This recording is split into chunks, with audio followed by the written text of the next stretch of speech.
Hey guys, welcome back to Matlock's Toy Room Reviews, and today you can see I'm doing a Masters of the Universe Classics figure, and this is She-Ra.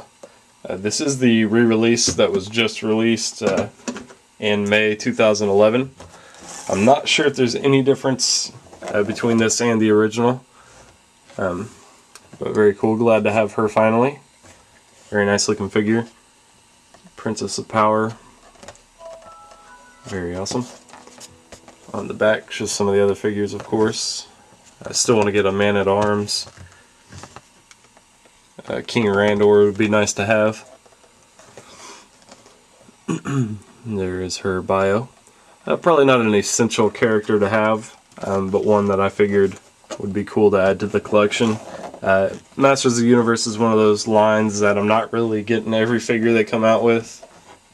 Just trying to get, some of the particular characters that I like or want. But anyways, let's take a quick break and we'll get her out of the package. Alright guys, and I'm back with She-Ra. And that was one hell of a hassle. This figure already pissed me off. As you can see, she has a different head. She does come with the alternate head, but that's not the one she comes packaged with. This is. But pulling it out of the package, the head obviously wasn't really popped on there. It just kind of popped off, which is fine. But for figures that are made to, replace the parts, it was obviously made to swap out heads since it comes with an extra head. That was the hardest thing I've ever done. That thing did not go on easy at all. Usually, when, figures come with alternate heads or whatever, they pop right on and off. No, that thing wouldn't even pop in. I'm not sure if anybody else has had a problem with theirs or whatever, but, man, I actually had to carve it down a little bit with a knife, the joint, and heat it up with a hairdryer and then pop it on. And I was pretty worried about snapping the figure in half because there's really no way to hold on to a figure while you're jamming a head onto it.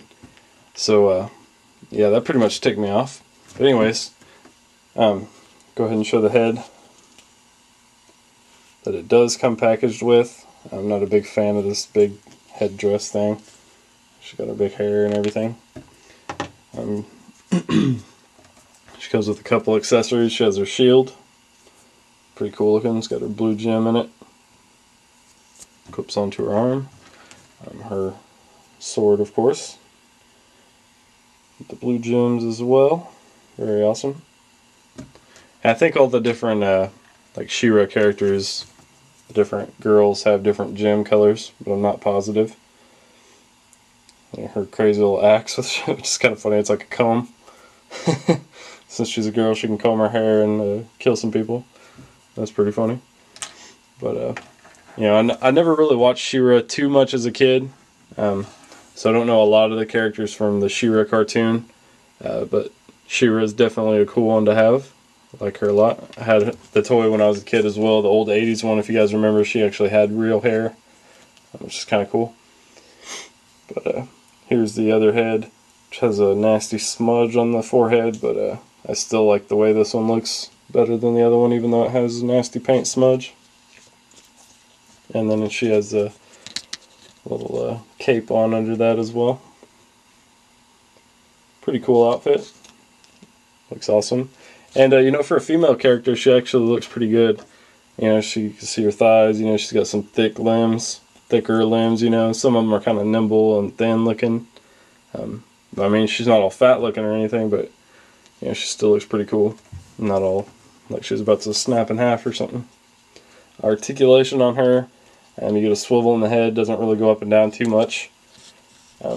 Ball jointed shoulder, a swivel in the upper bicep, a single jointed elbow, I think there's a swivel in the wrist. Yeah, that other wrist is kind of stuck. Unfortunately, no torso or waist joint, which is kind of weird. Our hip joints, you can see her skirt goes around, so you can't really get too much movement out of that. It goes back and forward a little bit. You have a single joint at the knee. Actually a swivel at the boot, which is kind of nice, like the leg goes down in the boot a little ways. That's pretty cool. Then a back and forward pivot in the shoe, or the foot, and the side to side pivot as well. So very cool. It's definitely a nice figure to have. I'm really glad to have her finally with her head on. I was pretty mad for a little while. It took a little while to get that head on. I was kind of ticked off and worried that I was going to break her. A very cool figure. I still have complaints on these ankles. They're a little bit loose on the Masters figures. You don't want to move their feet around too much because you'll loosen them up even more than they already are. And they'll just start crashing over on you. I think Mattel needs to tighten those joints up a little bit. But other than that, really cool figure. So anyways, that was She-Ra. Thanks for checking her out, guys.